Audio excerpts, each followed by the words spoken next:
ओम शांति।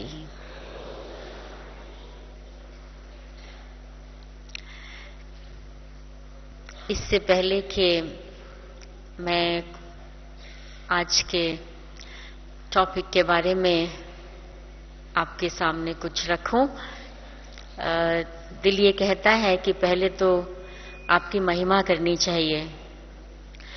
आप लोग बहुत बहादुर हैं जो लगातार कुछ घंटे बैठकर बाबा के महावाक्यों को सुनने की शक्ति रखते हैं। तो मेरा इसलिए आप लोगों को नमस्कार है। तो जब मुझे कहा गया आज क्लास कराने के लिए, तो मैंने ये पूछा क्यों सुनते सुनते लगातार क्लासेस भाई बहनें थक तो नहीं जाएंगे। तो इसलिए मुझे आपसे पूछना है, आप लोग थक तो नहीं गए हैं सुन सुनकर? जो थक गए हैं वो हाथ उठाइए और जो नहीं थके हैं वो, जो नहीं थके हैं, अच्छा कोई भी नहीं थके हैं, बहुत खुशी की बात है। इसका मतलब आप में समाने की शक्ति बहुत जबरदस्त है और आपकी जो बुद्धि है ना बहुत विशाल है। बुद्धि रूपी बर्तन, उसमें जाते ही चले जाता है, जाते ही जाता है, जाते ही जाता है। तो इसकी आप सबको बहुत बहुत मुबारक हो। तो आज का जो ये विषय मैंने चुना, वो चुना परसों की मुरली के आधार पर। अगर आपको याद होगा तो परसों जो बाबा की मुरली थी उसमें बाबा बहुत करके सत के संग की बात कर रहे थे। सत्संग क्या होता है, और उसमें कुछ महावाक्य पवित्रता के बल से कनेक्टेड थे। तो जब हम अपने इस ईश्वरीय विश्वविद्यालय की बात करते हैं तो सबसे, वैसे तो बहुत सी खूबियां हैं, बहुत सी यूनिकनेस जिसको हम लोग कहते हैं वो हमारे विद्यालय की हैं, परंतु मुझे लगता है कि जो सबसे मुख्य विशेषता है, जो सारी दुनिया में कहीं पर भी नहीं है, वो विशेषता है पवित्रता की। महिलाओं द्वारा चलाने वाली संस्थाएं बहुत हैं, बहुत अच्छा मैनेजमेंट, एडमिनिस्ट्रेशन जहां पर होता है, ऐसी ऑर्गेनाइजेशंस भी बहुत हैं, उनकी गिनती कम नहीं है। जहां पर इतनी संख्या में भाई बहन आते हैं, ऐसी भी संस्थाएं बहुत हैं, परंतु ऐसी संस्था या ऐसा विद्यालय जहां का हर विद्यार्थी या जहां का हर सदस्य अपने जीवन में पवित्रता को धारण करके चल रहा हो, ऐसी एक भी संस्था दुनिया में नहीं है। तो कोई हमसे ये पूछता है कि आप कहते हैं कि आपको भगवान पढ़ाते हैं, इसका प्रूफ क्या है? दिखाई तो देता नहीं भगवान, तो इसका प्रूफ क्या है कि भगवान आपको पढ़ाता है? और ये जो संस्था है ये भगवान ने स्थापन की है। तो ऐसे तो बहुत से प्रूफ्स हैं, लेकिन जो सबसे बड़ा प्रूफ है वो यही है कि अगर पतित पावन, जिसको हम प्यूरिफायर या एवर प्योर कहते हैं, जो सदा पावन है, उसकी जो शिक्षा होगी पहली वो पावन बनने की ही होगी। चाहे कोई छोटा हो उम्र में या बड़ा हो, घर में रहता हो या कहीं और रहता हो, अमीर हो या गरीब हो, किसी भी कल्चर का हो, किसी भी देश का हो, किसी भी भाषा को बोलने वाला हो, किसी भी धर्म का हो, किसी भी जाति का हो, सबके लिए एक कॉमन शिक्षा है, पवित्र अवश्य बनना है। और सो भी घर में रहते हुए पवित्र बनना है, जंगल में जाकर नहीं। तो ऐसी शिक्षा देने की शक्ति सिवाय परमात्मा के किसी और में हो नहीं सकती। परमात्मा के द्वारा ही स्थापित की जा सकती है ऐसी यूनिवर्सिटी, ऐसा विद्यालय या ऐसी संस्था जहां पर पवित्रता को इतना महत्व दिया जाता है। तो बाबा ने पवित्रता के महत्व को वर्णन करते हुए कुछ शब्द प्रयोग किए हैं, वो आप सब अच्छी तरीके से जानते हैं। मैं कोई नई बात आपके सामने वो नहीं बता रही हूं। बाबा ने कहा है कि पवित्रता ही सुख शांति की जननी है। बिना पवित्रता के सुख और शांति हो नहीं सकती। फिर बहुत सारे और आगे जाएं तो बाबा कहते हैं प्यूरिटी, पवित्रता ही रॉयल्टी है।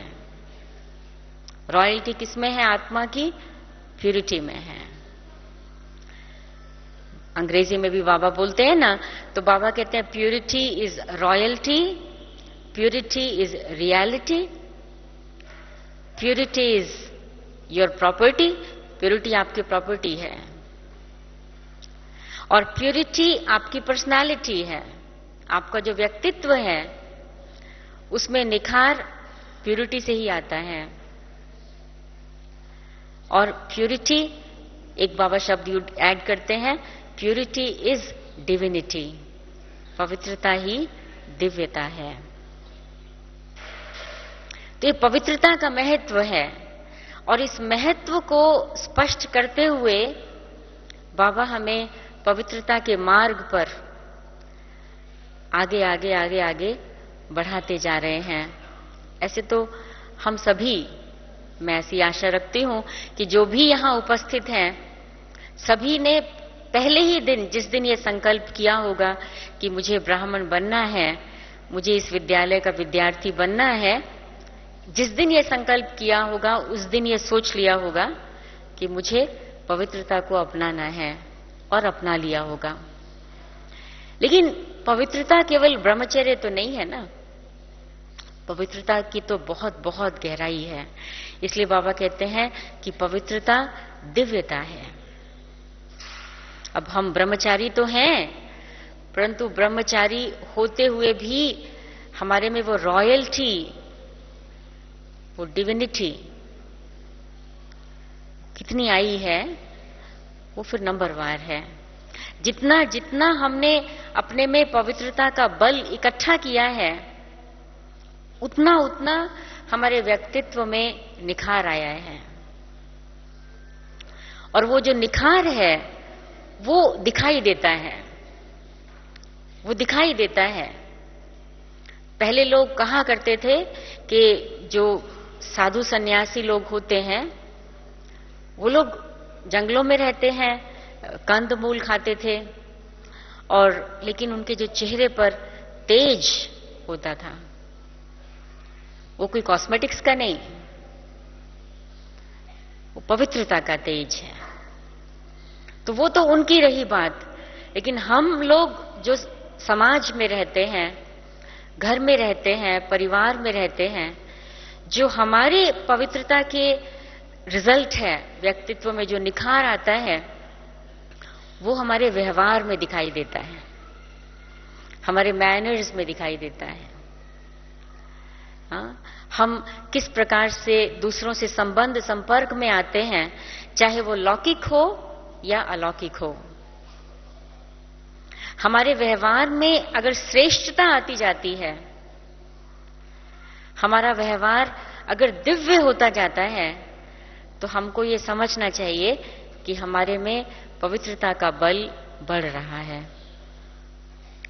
और अगर हमारे व्यवहार में कटुता है, हमारे व्यवहार में कुछ रूखापन है, या हमारे व्यवहार में थोड़ा सा, जिसको कहते हैं, इसको हिंदी में क्या कहते हैं उसको, जैसे मान लीजिए क्रोध जल्दी से आ जाता है, चिड़चिड़ापन आ जाता है, अगर व्यवहार में इस तरह की बातें दिखाई देती हैं तो समझना चाहिए कि यूं तो हम ब्रह्मचारी हैं, परंतु अभी हमारे में पवित्रता का बल इकट्ठा नहीं हुआ है, वो इकट्ठा नहीं हुआ है। क्योंकि बाबा की डेफिनेशन है कि पवित्रता प्यूरिटी रॉयल्टी है। अब रॉयल्टी को अगर हम डिफाइन करें तो फिर वो बहुत लंबी क्लास हो जाएगी कि रॉयल्टी होती क्या है। हम क्लास में से उठते भी हैं, क्लास से बाहर जाते हैं, भोजन पर जाते हैं, तो हमारे अपने आप को देखें कि मेरे में कितनी रॉयल्टी है, कितना मेरे रॉयल मैनर्स हैं, तो वो दिखाई देता है। तो वो ये सब पवित्रता का परिणाम है। एक होता है कि लोगों में वैसे ही मैनर्स अच्छे होते हैं, लेकिन एक पवित्रता के परिणाम से ये हमारा व्यवहार श्रेष्ठ हो जाता है। तो ये पवित्रता की विशेषता है। अब एक बात और आगे कहें कि वास्तव में अगर हम इस सारे सृष्टि चक्र की कहानी को देखें तो ये सारा जो संसार है वो संसार पवित्रता के बल से ही चलता है। इसलिए पूरे इस काल चक्र में ऐसा समय नहीं होता जब दुनिया में एक भी पवित्र व्यक्ति न रहे।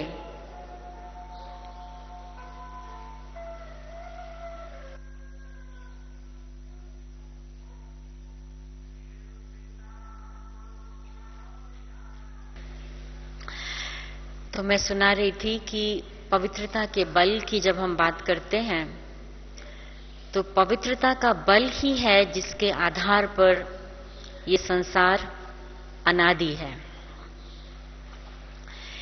इस सृष्टि चक्र में ऐसा एक भी समय नहीं होता जब एक भी आत्मा पवित्र नहीं।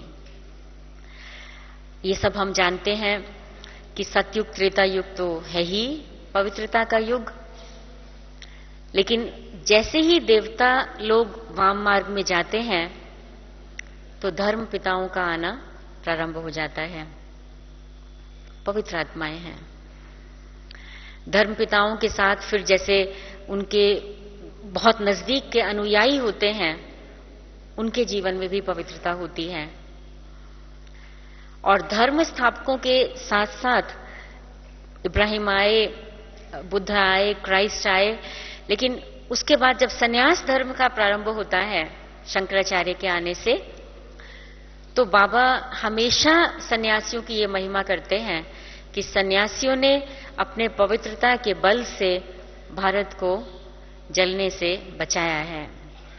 नहीं तो भारत कब से विकारों की अग्नि में जल चुका होता। तो पवित्रता के बल से भारत को थमाया, माना सारी दुनिया को। भारत की तो सारी स्टोरी है। तो धर्मपिता आए और विशेष करके सन्यासियों के आने से तो कितने ढेरों सन्यासी आज भी कहते हैं भारत में 1 मिलियन यानी 10 लाख से भी ज्यादा सन्यासी हैं। तो पवित्रता के बल से संसार चलता है और उसके बाद आगे आगे भी चलते रहे। कलयुग के अंत तक भी जब बाबा 1936 में इस धरा पर आए तो उस समय पूरे विश्व की जनसंख्या एग्जैक्टली तो मुझे याद नहीं, लेकिन 3 बिलियन से ज्यादा नहीं थी, 300 करोड़ से ज्यादा नहीं थी, उससे कम थी।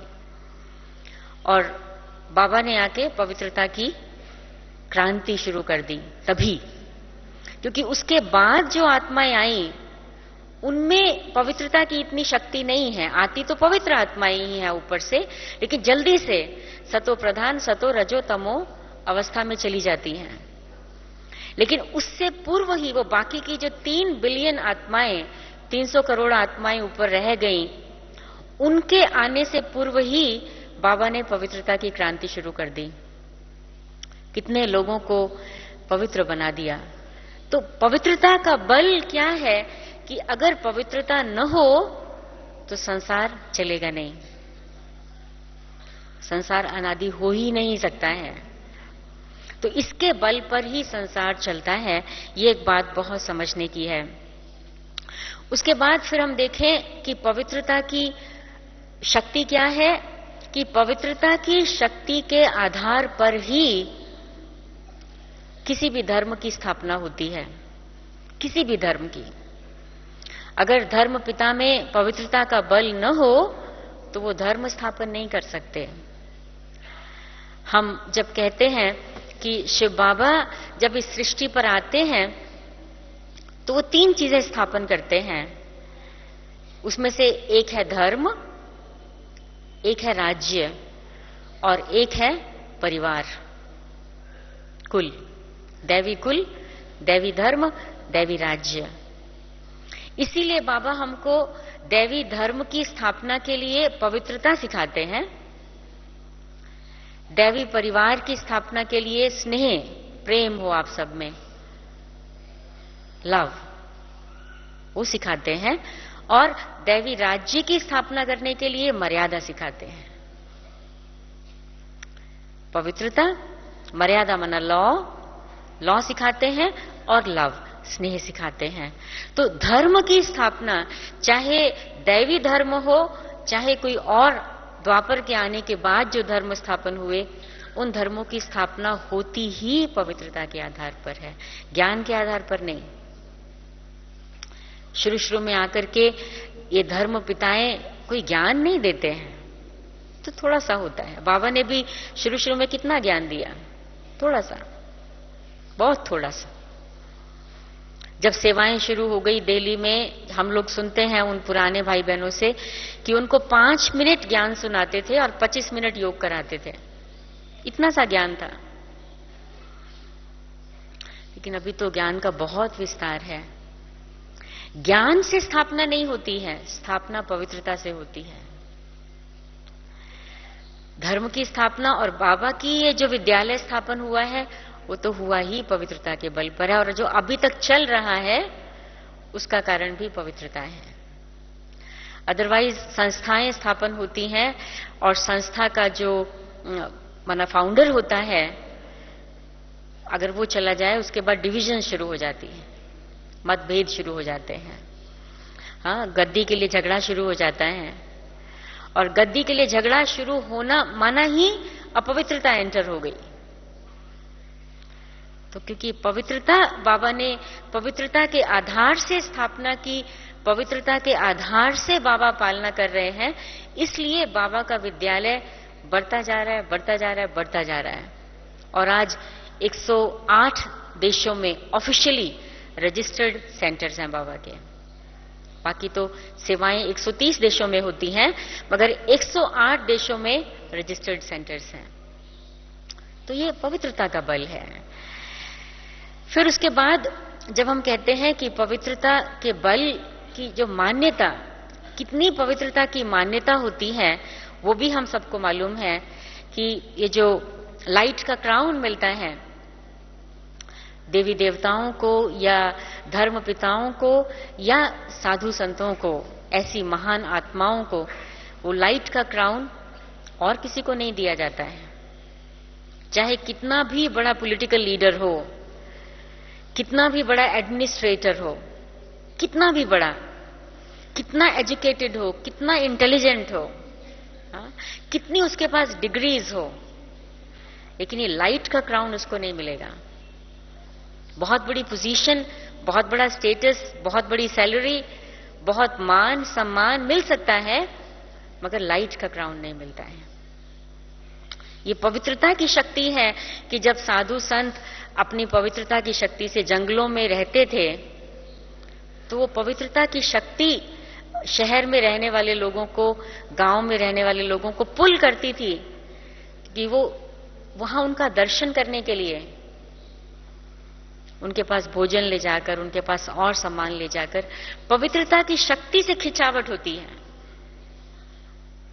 वो मांगते नहीं थे, लेकिन पवित्रता की शक्ति से वो सभी को अपनी तरफ खींच सकते थे। आज जब हम सेंटर्स की भी बात करते हैं, तो हम अगर जितना जितना हमारे सेंटर्स में पवित्रता का बल बढ़ता जाएगा ना, से दादी, हमारी दादी जान की हमेशा ये कहती हैं कि कोई कहता है कि हमारे पास स्टूडेंट्स कम हैं या भंडारी में अधिक नहीं होता है, कम होता है, गुजारा पूरे तरीके से अच्छे से नहीं होता है, तो समझना चाहिए कुछ गड़बड़ है। कौन सी गड़बड़ है? कि पवित्रता का बल इतना नहीं है। अगर वो पवित्रता का बल इतना बढ़ता जाएगा तो कहना और मांगना नहीं पड़ेगा। दादी के शब्दों में भंडारी और भंडारा दोनों भरपूर होंगे। बाबा ने भी कुछ दिन पहले कहा विद्यार्थी भी बहुत आ जाएंगे, भंडारी भी भर जाएगी, भंडारा भी भर जाएगा। ये पवित्रता का बल है, क्योंकि हर आत्मा वास्तव में ओरिजिनली तो पवित्र स्वरूप है ना। पवित्रता उसको खींचती है और पवित्रता से सुख शांति का अनुभव होता है। तो अगर हमारा बल ज्यादा होगा, हमारे सेवा केंद्रों में पवित्रता का वो पावरफुल वातावरण होगा, तो ऐसा हो नहीं सकता है कि आत्माएं खिंची ना चली आए। इस बल को बढ़ाने की जरूरत है। तो पवित्रता की ये मान्यता है आज, इसीलिए छोटा सा बच्चा किसी भी जाति का हो कोई फर्क नहीं पड़ता, लेकिन वो खींचता है अपनी तरफ। क्यों खींचता है? क्योंकि इसमें पवित्रता है। भारत में आज तक भी कुमारियों का पूजन करते हैं नवरात्रि पर, पवित्रता के कारण करते हैं। मंदिरों में मूर्तियों की पूजा, निर्जीव मूर्तियों की पूजा होती है, पवित्रता की, उनकी यादगार के कारण से होती है। तो पवित्रता का बल, इसलिए कहते हैं पवित्रता ही पूजनीय है। पवित्रता ही पूजनीय है, पवित्रता ही माननीय और गायन योग्य है। बाकी जो लोगों को रिस्पेक्ट मिलता है उनके इंटेलिजेंस के कारण या उनके स्टेटस के कारण, वो वास्तव में वो उनकी सीट को सलाम है। वो व्यक्ति को सीट से उतार दिया तो कोई उसको रिस्पेक्ट नहीं देता है। लेकिन पवित्रता ऐसी चीज है, मनुष्य बूढ़ा कितना भी हो जाए, लेकिन पवित्रता जब बढ़ती जाती है तो उसका सम्मान बढ़ता जाता है, बढ़ता जाता है। क्योंकि पवित्रता की जो शक्ति है, जो बल है, जो पावर है, वो उसकी दृष्टि से, उसके जो वाइब्रेशंस एमिट होते हैं, उसके निकलते हैं, तरंगे निकलती हैं, जो साथ बैठेगा उसको भी महसूस होगा, उसके मन में भी कोई अपवित्र संकल्प नहीं आएगा। अगर मेरे साथ बैठकर किसी के मन में अपवित्र संकल्प आता है, किसी की अपवित्र दृष्टि होती है, तो क्या समझना चाहिए? क्या समझना चाहिए? मुझ में पवित्रता का बल कम है, मुझ में कम है। हम इसीलिए बाबा कहते हैं आप किसी को ब्लेम नहीं कर सकते हो कि वो व्यक्ति की दृष्टि ठीक नहीं है, उस व्यक्ति की वृत्ति या उस व्यक्ति की भावनाएं पवित्र नहीं है। बाबा कहते हैं अपने को चेक करो। कचरा जहां कहीं पड़ा होगा ना अगर, तो दूसरे पड़ोसी भी देख करके कचरा वहां अपने घर का ले आते हैं, वो भी वहीं डाल देते हैं। कचरा तो डस्टबिन में ही डाला जाता है ना। तो अगर हमारी लाइफ डस्टबिन जैसी होगी तो ही तो कचरा पड़ेगा उसमें। और अगर हमारा मन मंदिर जैसा होगा तो वहां पर किसी की दृष्टि वृत्ति की अपवित्रता आने का सवाल ही पैदा नहीं होता है। तो ये बल है कि पवित्रता का बल दूसरों को भी पवित्र बना देता है, उनकी वृत्ति को भी बदल देता है। इसीलिए तो कितना भी खराब व्यक्ति कोई मंदिर में जाएगा, इतनी सुंदर सुंदर देवी देवताओं की मूर्तियां देखेगा, पर उनकी दृष्टि उनको देखकर अपवित्र नहीं होती है। पवित्रता का बल है कि वो दूसरों को भी पवित्र बना देता है। अब सतयुग को सचखंड कहते हैं। सतयुग नाम ही तो सतयुग है, एज ऑफ ट्रुथ, या सचखंड कहते हैं उसको। क्यों क्यों कहते हैं सचखंड? क्यों कहते हैं उसको सतयुग? क्योंकि वो पवित्रता का युग है। बाबा ने उस परसों की जो मैं मुरली बता रही थी आपको, तो बाबा ने उसमें ये कहा, सतयुग की जो सबसे बड़ी विशेषता है, जो सबसे बड़ी विशेषता है, वो पवित्रता का बल है। और इसीलिए बाबा कहते हैं कि आपका धर्म बहुत सुख देने वाला है, बहुत सुख देने वाला है। तो इस पवित्रता के बल के कारण, सतयुगी पवित्रता के बल के कारण, वो सुख आत्माओं को आधा कल्प के लिए मिलता है। ऐसा किसी भी धर्म में नहीं होता है, किसी भी धर्म में नहीं होता है। तो उसको कहते ही सचखंड इसीलिए है क्योंकि वो पावन खंड है, वो पवित्रता का बल है। लक्ष्मी नारायण चक्रवर्ती राज्य है उनके पास, जल थल नभ चर चारों और उनका राज्य है। सारा आकाश, सारी धरती, सारा समुद्र, सब पर उनका राज्य है। क्यों? पवित्रता के बल के कारण, और तो कोई कारण नहीं है, पवित्रता का ही बल है। और जैसे बाबा ने कहा, जब द्वापर युग में रावण ने उनका बल छीन लिया, द्वापर युग में जब रावण ने उनका बल छीन लिया तो वो निर्बल हो गए, और निर्बल होने से क्या हुआ? अधीन हो गए। तो अधीनता पवित्रता की कमी की निशानी है। जहां पवित्रता का बल है वहां आत्मा किसी के भी अधीन नहीं हो सकती। इसलिए उसकी लाइफ में मजबूरी शब्द नहीं होता है। मैं क्या करूं, मैं मजबूर हो गया, मुझे करना ही पड़ा। अधीनता किसी न किसी प्रकार की अपवित्रता की निशानी है। चाहे अपने कर्मेंद्रियों की अधीनता हो, चाहे संस्कारों की अधीनता हो, चाहे पुरानी आदतों की अधीनता हो, चाहे किसी व्यक्ति की अधीनता हो, ये अपवित्रता है। लेकिन अगर पवित्रता का बल है तो ये अधीनता नहीं हो सकती। हमें कोई मजबूर करके हमसे गलत काम नहीं करा सकता। इसलिए बाबा कहते हैं, जब पवित्रता का बल आ जाता है तो आत्मा विकर्मा जीत हो जाती है। न केवल उसके पुराने विकर्म विनाश हो जाते हैं, परंतु विकर्मा जीत अर्थात हमारे कर्म श्रेष्ठ होते जाते हैं, हर कर्म। और उस कर्म को करने के बाद आत्मा को प्रसन्नता महसूस होती है। ये पवित्रता का साइन है। अगर हम बाबा के बच्चे बनने के बाद भी हमारी भूलों की संख्या कम नहीं हुई है, हमारे विकर्म अभी भी हमसे होते रहते हैं, थोड़ा बहुत कम हुए हैं, तो समझना चाहिए कि अभी हमें पवित्रता का बल बहुत जमा करना है। हमें अभी विकर्माजीत बनना है, अभी। तब तो विकर्माजीत समझ शुरू होगा। बनना तो अभी है, लेकिन वो पवित्रता के बल से होता है। और जब लक्ष्मी नारायण अपने उस बल को खो देते हैं तो फिर वो आत्माएं, केवल वो नहीं, उनके साथ सारा जनरेशन पूरी की पूरी सब अधीन हो जाते हैं, निर्बल बन जाते हैं।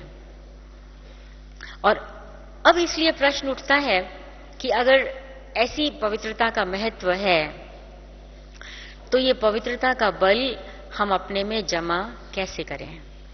उसकी विधि क्या है? उसकी विधि क्या है? तो उसमें बाबा ने मेथड बताया। बाबा के शब्द हैं, सत का जितना संग करेंगे, जितना सत का संग करेंगे, अर्थात जितना सत बाप को याद करेंगे उतना बलवान बनते जाएंगे।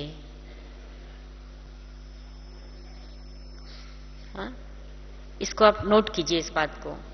जितना सत का संग करेंगे, अर्थात जितना सत बाप को याद करेंगे उतना बलवान बनते जाएंगे। कौन सा बल? कौन सा बल? पवित्रता का बल। क्यों? क्योंकि जो सत्य है वो सत्य क्यों है? क्योंकि वो सदा पवित्र है। पवित्रता तो हमारी भी क्वालिटी है, आत्मा की भी तो अनादि क्वालिटी पवित्रता है। परंतु जब हम कहते हैं सत्य, गॉड इज ट्रुथ, सत्य एक ही है। सत्य के दो अर्थ होते हैं। सत्य माना सत्य, ट्रुथ, सच्चा, और सत्य माना अविनाशी। यूं तो आत्मा अविनाशी है तो सत्य है, परंतु उस सेंस में सदा सच्ची नहीं है।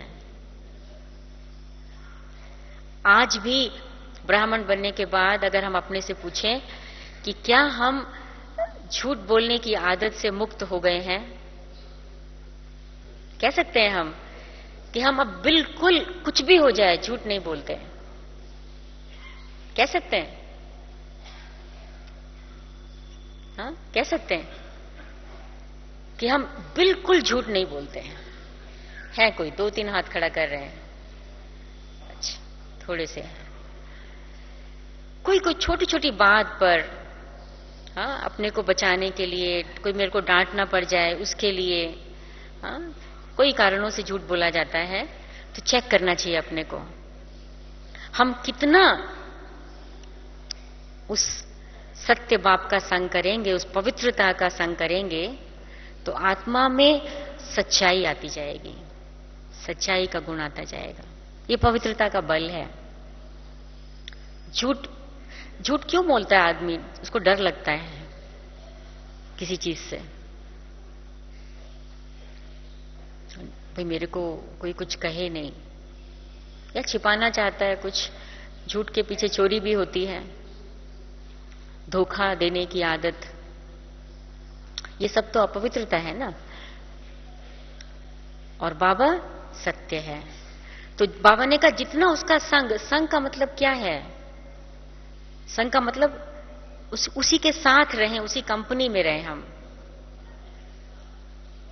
उसकी कंपनी में रहें। कहीं भी जाते हैं, यहां वहां कहीं भी जाएं, लेकिन कंपेनियन को नहीं छोड़ें। कहीं भी जाएं, बाबा कहते सारी दुनिया में जाओ, घूमना चाहते हो घूमो, टूर करना चाहते हो करो, लेकिन मेरा संग नहीं छोड़ो। सत्य का संग तारे माना पवित्र बनाए। पवित्रता का बल आत्मा में आता है, इसी को कहते हैं योग बल। तो पवित्रता के बल का आधार है योग बल। जानकी दादी 2-3 दिन से यहां है, हो सकता है उन्होंने क्लास में ये बात सुनाई होगी। जब वो ऊपर थी तो उन्होंने 2-3 बार क्लास में इस बात को कहा, याद और योग में अंतर है। मतलब एक सोचने का तरीका है, वैसे तो एक ही बात है, परंतु दादी ने जो उसको एक्सप्लेन किया, वो याद एक तो भी सिंपल याद होती है, लेकिन योग को दादी ने बल से कनेक्ट किया, योग बल। तो उसमें जो कुछ शब्द उन्होंने बोले, मान लीजिए किसी को छोटी छोटी बात पर अपसेट होने की आदत है, नाराज होने की आदत है, या किसी को बहुत सेंसिटिव नेचर है, बहुत कोमल दिल है, जल्दी से हर्ट हो जाते हैं, या किसी को दूसरों से बहुत उम्मीदें रहती हैं, कि आशाएं इच्छाएं रहती हैं, या कोई व्यक्ति ओवर एम्बिशियस होते हैं, मैं ये करूं, मुझे ये मिले, मुझे ये मिले, मुझे ये मिले। हाँ, चिंता करने की आदत है, बहुत सोचने की आदत है, आदि लंबी लाइनें आगे, जल्दी से कंफ्यूज होने की आदत है। अगर ये सब आदतें हैं, दादी कहती है उनका योग नहीं लग सकता। उनका योग नहीं लग सकता। योग तब लगता है जब बुद्धि शांत हो। और अगर हमारे में ये वाली इनमें से 2, 3, 4 भी आदतें हैं, तो योग तो लगता नहीं। अगर योग लगता नहीं तो बल कहां से जमा हो? क्यों हम योग की क्लास में बहुत करके सो जाते हैं? क्योंकि योग लगता ही नहीं।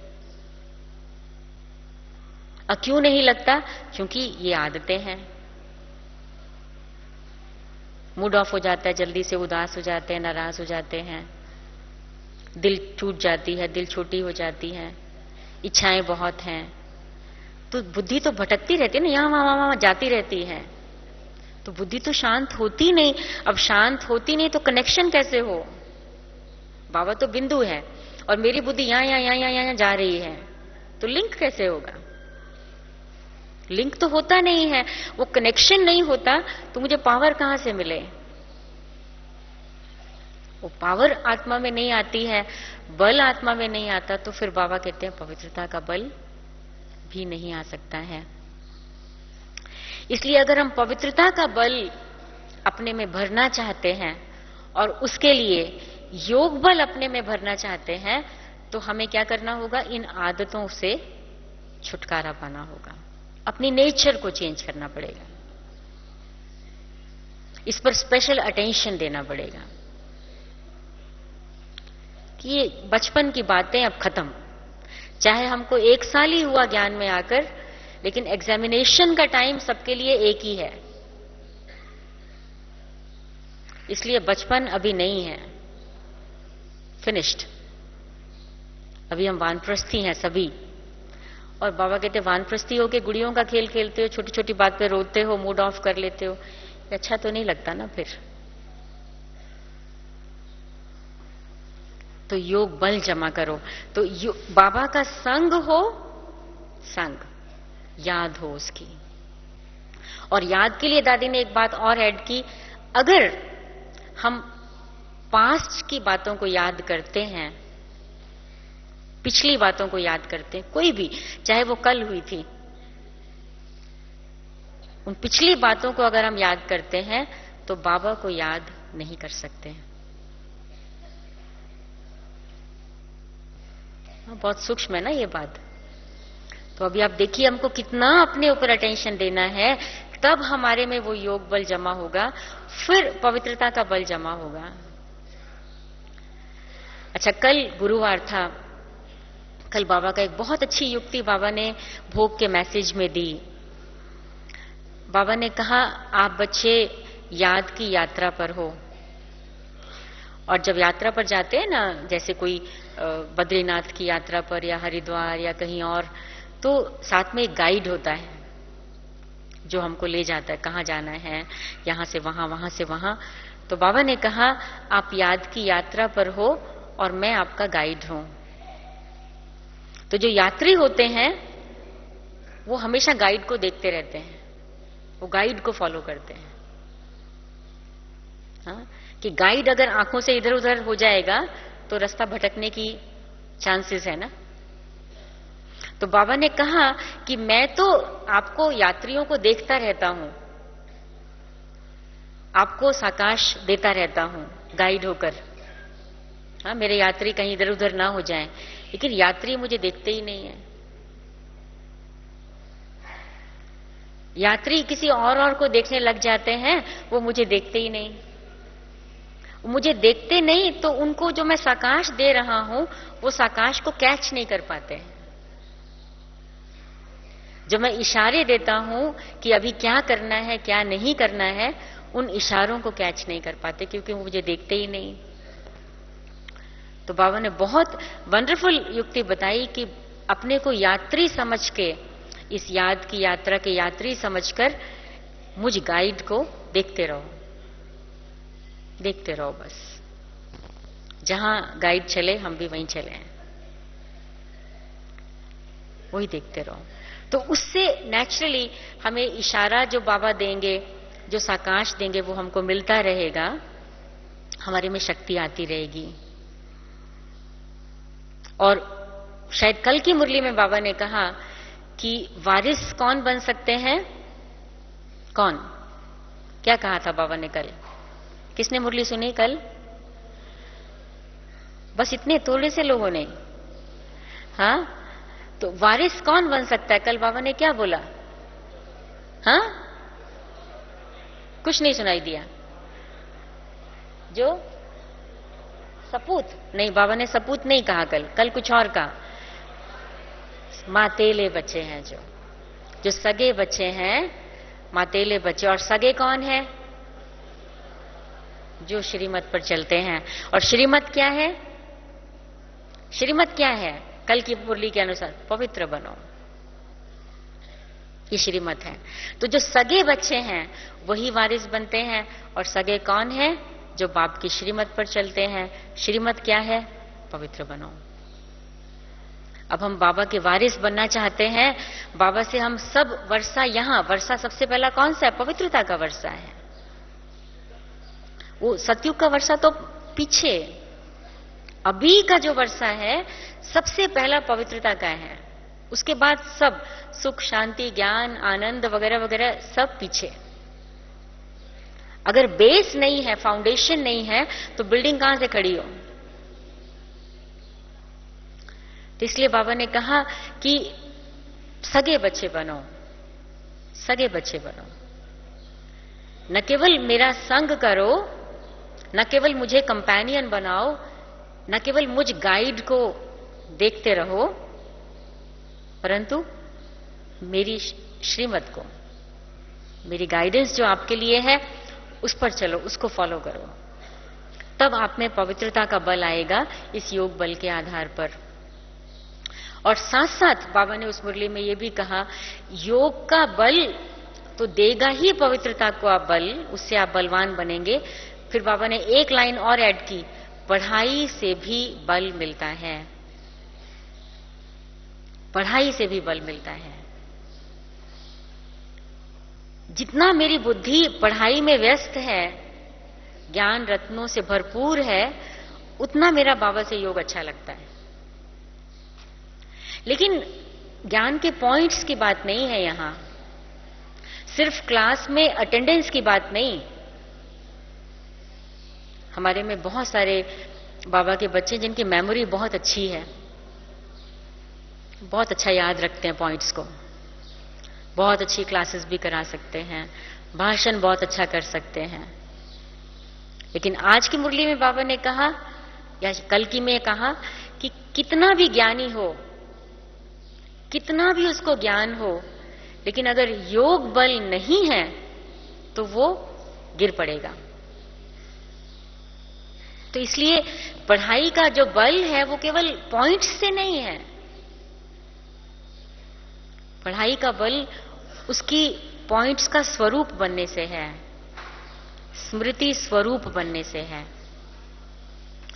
जो पढ़ाई का सार है उसका मुझे एम्बॉडीमेंट, उसका स्वरूप बनना है,